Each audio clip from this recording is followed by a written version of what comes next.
Friends, आइए हम लोग यहाँ पर सिक्कों की संख्या से जुड़ा हुआ एक मैथ का महत्वपूर्ण प्रश्न हल करने जा रहे हैं और यह प्रश्न आपकी परीक्षाओं के लिए बहुत ही उपयोगी हो सकता है।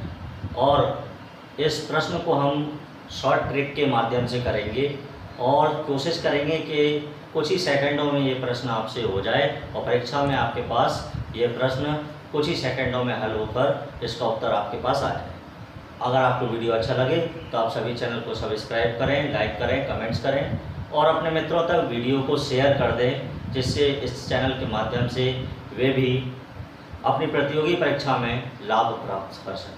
चलिए देखते हैं प्रश्न में क्या कहा जा रहा है। एक बैग में 25 पैसे, 10 पैसे और 5 पैसे के सिक्कों का अनुपात 1:2:3 में है। यदि उनका कुल मूल्य 180 रुपये है तो 10 पैसों की संख्या हमें यहाँ पर ज्ञात करना।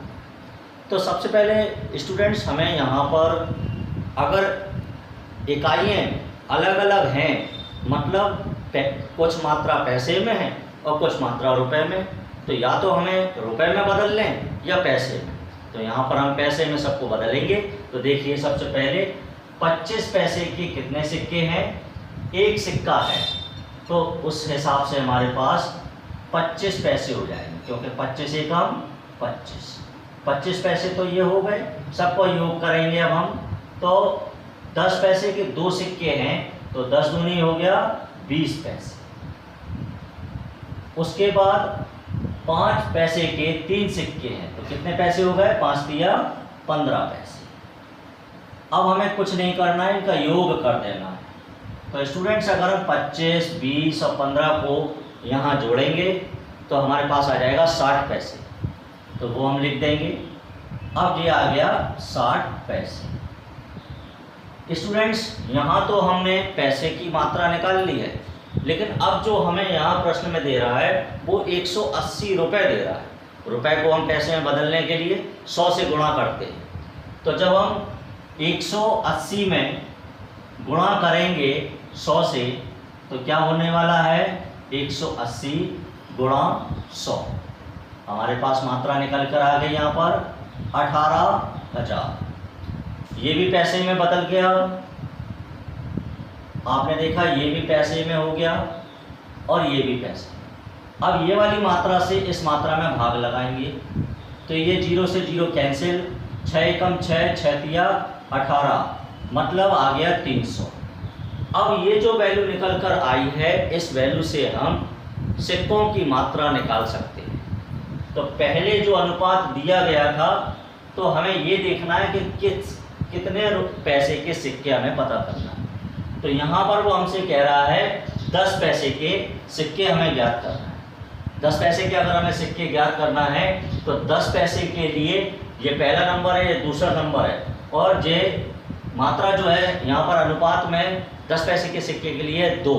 बस हमें इस वैल्यू में जिनके भी सिक्के ज्ञात करना है उस वैल्यू से गुणा करना है। हमारा आंसर निकल कर आ गया है 600 सिक्के। मतलब उस बैग में या थैले में 10 पैसे के कितने सिक्के हैं? 600 सिक्के हैं। इस प्रश्न का उत्तर यहाँ पर हो जाएगा सी। इसी तरह से अब अगला जो प्रश्न है वो हम लोग करने वाले हैं। एक थैले में 25 पैसे, 10 पैसे और 5 पैसे के सिक्के 1:2:3 के अनुपात में हैं।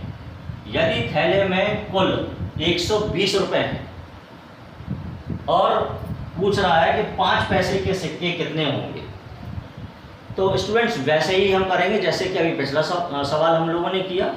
तो यहाँ पर देखेंगे 25 पैसे और इसके लिए अनुपात दिया गया है 1, तो 25 एकम हो जाएगा 25।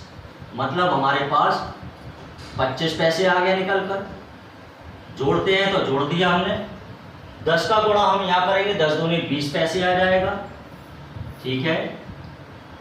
अब यहाँ पर हमें 5 का गुणा 3 में करेंगे, 5 तिया 15 पैसे। मतलब स्टूडेंट्स, अब हमारे पास अगर हम इन सबको जोड़ दें तो हमारे पास आ जाएगा 60 पैसे। ठीक है, 60 पैसे आ गए यहाँ पर।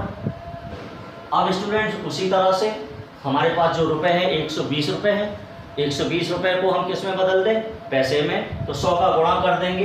तो हमारे पास जब हम 120 में गुणा 100 से करेंगे तो 120 तो ये है, 2 जीरो और बढ़ जाएंगे, और इस मात्रा से हम भाग देते हैं, भाग दे दिया यहाँ पर, 0 से 0 कट गया, 6 कम 6, 6 दूनी 12। अब हमारे पास जो मान निकल के आया वो 200 निकल कर आया है। अब हमें ये देखना है हमें किसके सिक्के पता करना है, तो हमें पता करना है 5 पैसे के सिक्के।